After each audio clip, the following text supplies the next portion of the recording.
Positive reinforcement simply means that we are adding desirable stimuli to increase behaviors. Typically, we call those rewards. However, despite the presence of rewards, many dogs tune out, don't listen, and usually give lukewarm performance. How to reset your approach to rewards so you get supercharged motivation? Coming up.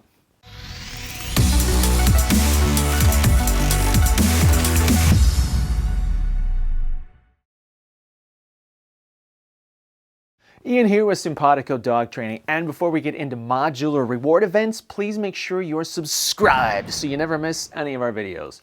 Also, make sure to follow us on all the major social networks, and don't forget to check that YouTube description for notes, links, and resources about the stuff we talked about.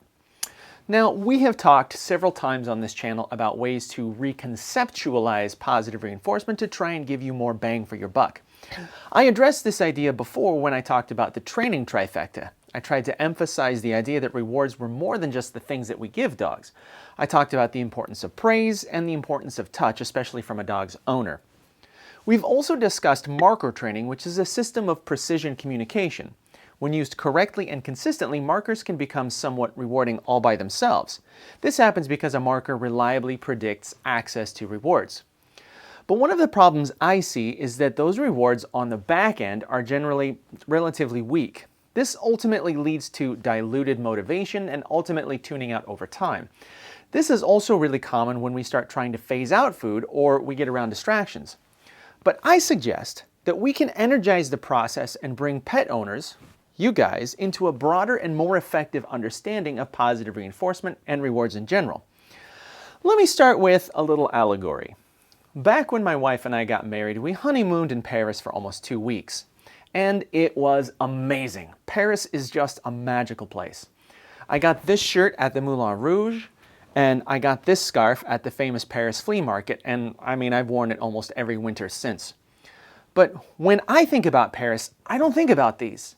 I think about this stuff, the things I did there, the food, the smells, the places, the people, the things I saw and did. If I lost these things in a fire, well, that would suck, but I still have the most important things here. And when I think about Paris or traveling in general, because I've been to lots of places, I have a positive emotional response. I'm more likely to return to those places or even try new ones because of the positive experiences I've had. So what the hell does this have to do with dog training? Well, when we reward our dogs, we need to think in terms of creating experiences rather than just giving them things. I ask my students during classes, did you reward your dog? And they'll say, well, sure, I gave him a treat. But that's a thing. So then they'll follow up with, well, I praised them too. Okay, that's better. That's a good start. But I've watched thousands of people train their dogs, and by and large, even these praise rewards are weak. The other problem with rewards in most cases is that they become predictable. We humans tend to create ruts for ourselves by developing little routines. The routines then become cut and paste little programs which are initiated by some action. So your dog does what you want and you initiate your little treat and praise routine, but it's the same every time. So for example, let's say you practiced 3 behaviors in a row. Sit. Good dog. Sit. Good dog. Sit. Good dog. Each of those rewards was pretty much the same routine each time.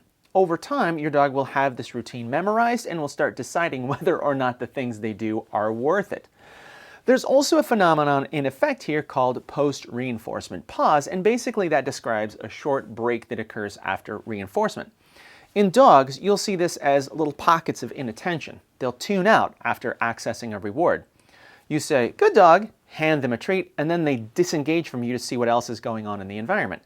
Then, when you want to do the next thing, you have to call them back into attention. You're not getting sustained engagement for them, and training takes longer. Eventually, you get that whole thing where your short, predictable rewards may not even be enough to hold attention at all, and then you call a trainer and tell them, my dog doesn't listen. Okay, so how do we short-circuit post-reinforcement pause? How do we create great reward events that increase your dog's motivation and drive to learn? Here's how. Dogs are active beings and movement is motivating to them.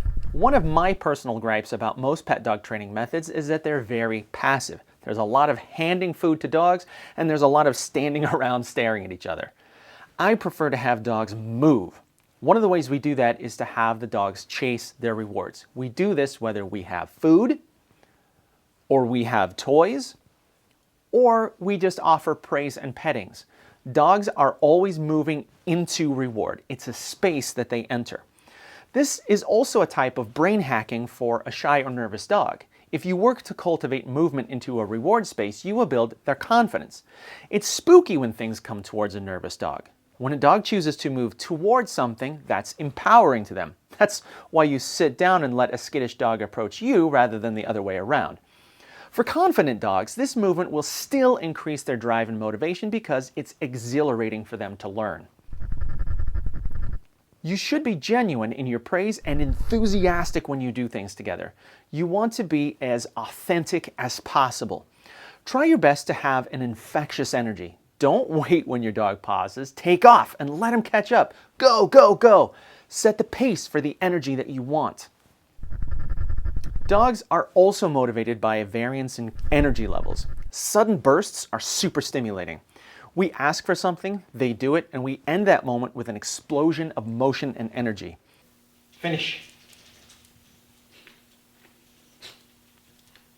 Yes! That was great, sweetie. Good job, honey. Good job. Okay. Heel. Yes! That was great. Good.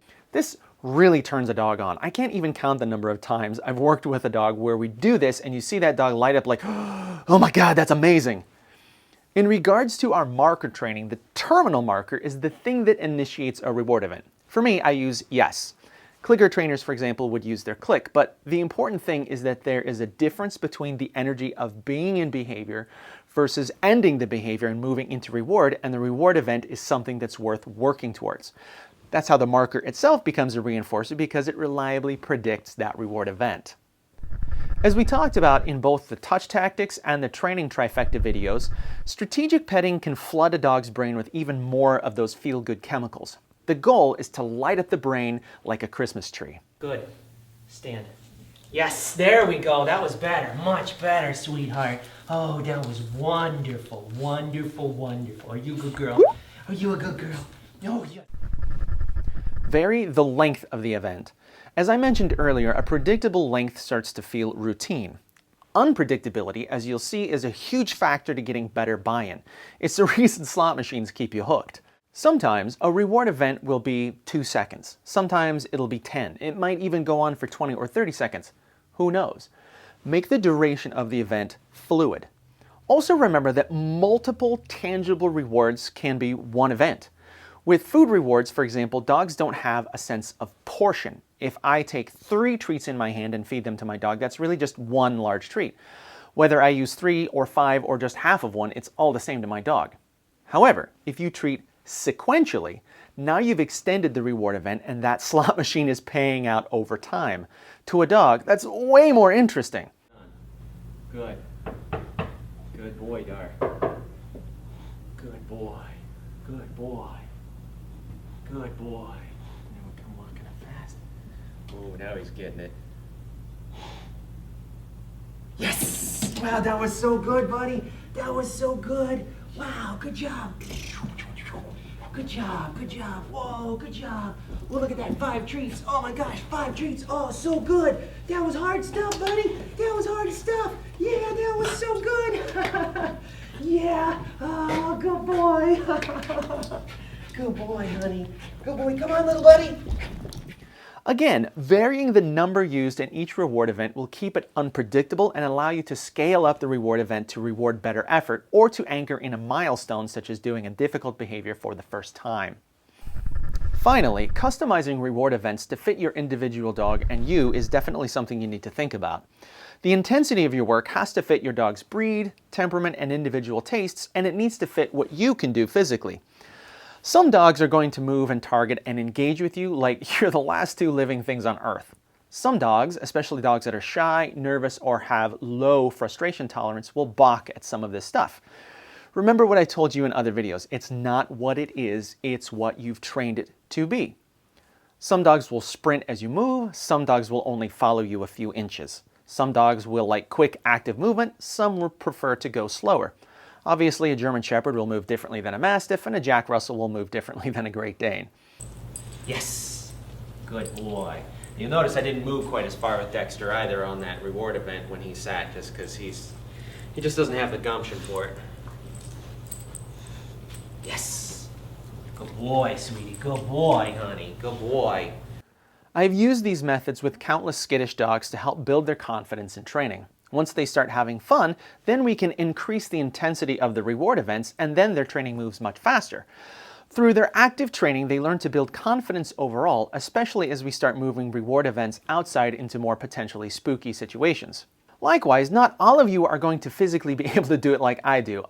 I know I'm high drive. I know my training energy is like a cartoon on cocaine. I get that not everyone will be able to step back quickly or hop around. The main thing with reward events is to really see how modular it is and to learn to switch and swap things around on the fly.